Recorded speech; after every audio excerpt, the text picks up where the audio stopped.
Have you ever really stopped to think about what a stock is? I mean, really. Today, we're going to do just that. Welcome to The Explainer, where we're going to follow the life story of a single share of stock, from just a spark of an idea all the way to the trading floor. Right, we hear the word stock thrown around all the time on the news, online, everywhere. But when you actually tap that buy button on your phone, what are you getting? What does it truly mean to own a tiny piece of a giant company like Apple or Tesla?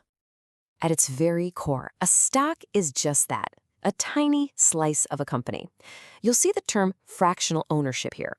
That means you're not just buying a code on a screen. You're actually buying a little piece of everything the company owns, its factories, its patents, its brand, and yeah, a claim on its future profits.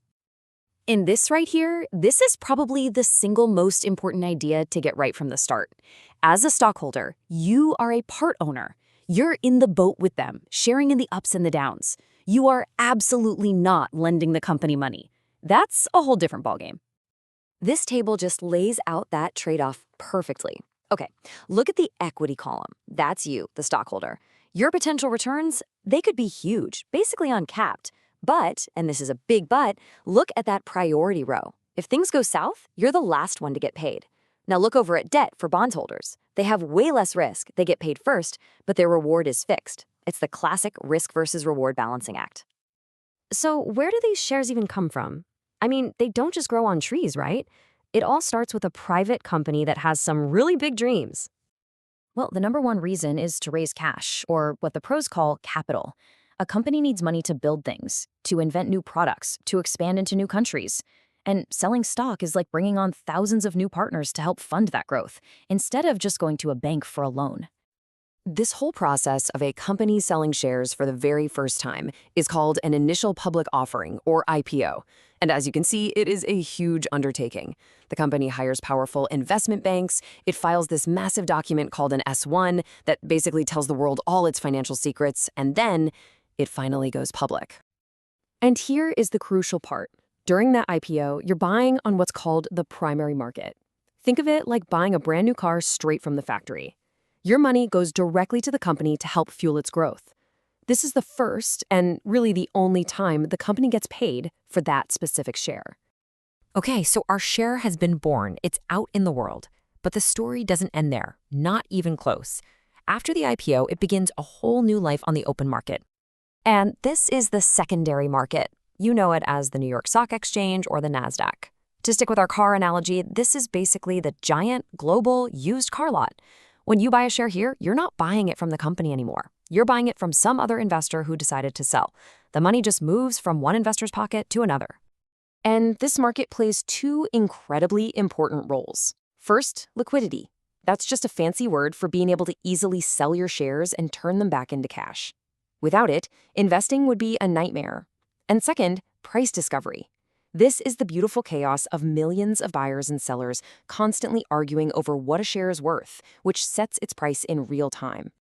Now, just when you think you've got it all figured out, there's a little twist. See, not all shares are created equal. They generally come in two main flavors, common and preferred. As you can see here, common stock is what most of us own. Notice you get voting rights. You actually get a say in how the company is run. Preferred stockholders, on the other hand, usually give up that vote, but in exchange, look at the dividends. They get a fixed payment, and they get it before any of the common shareholders see a dime. It's a trade-off. Do you want more potential for growth and control, or more stability and income? Okay, so let's talk about the big question. What actually makes that stock price wiggle up and down every single second of the day? What makes a share worth what it's worth? Well, when you boil it all down, it really comes back to one thing, profits. And a super common way to measure that is earnings per share, or EPS. Imagine the company's total profit is a giant pizza. The EPS tells you how big your slice is. Naturally, a bigger, more profitable slice is better. But investing isn't just about the profits a company made yesterday. It's about what people think it will make tomorrow. That's where the price to earnings, or PE ratio, comes in. It basically asks how much are investors willing to pay today for every dollar of a company's earnings.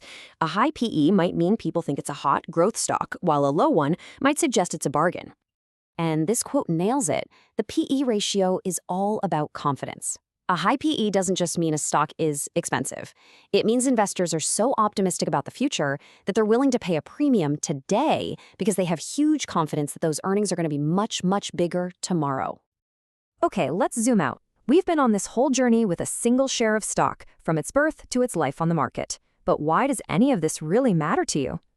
It's simple, really.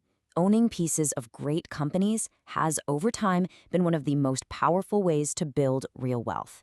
It's about making your money grow faster than inflation, that silent force that makes the cash sitting in your bank account worth a little less every single year.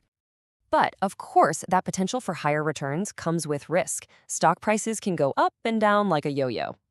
The good news is you can manage that risk with some smart, disciplined strategies like diversification, not putting all your eggs in one basket, and by thinking long-term, which gives you time to ride out the market's inevitable bumps.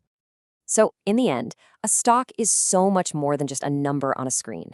It's a vote of confidence. It's your stake in a company's mission, its people, and its potential to shape the world. And that leaves us with one final really important question. What future do you want to own a piece of?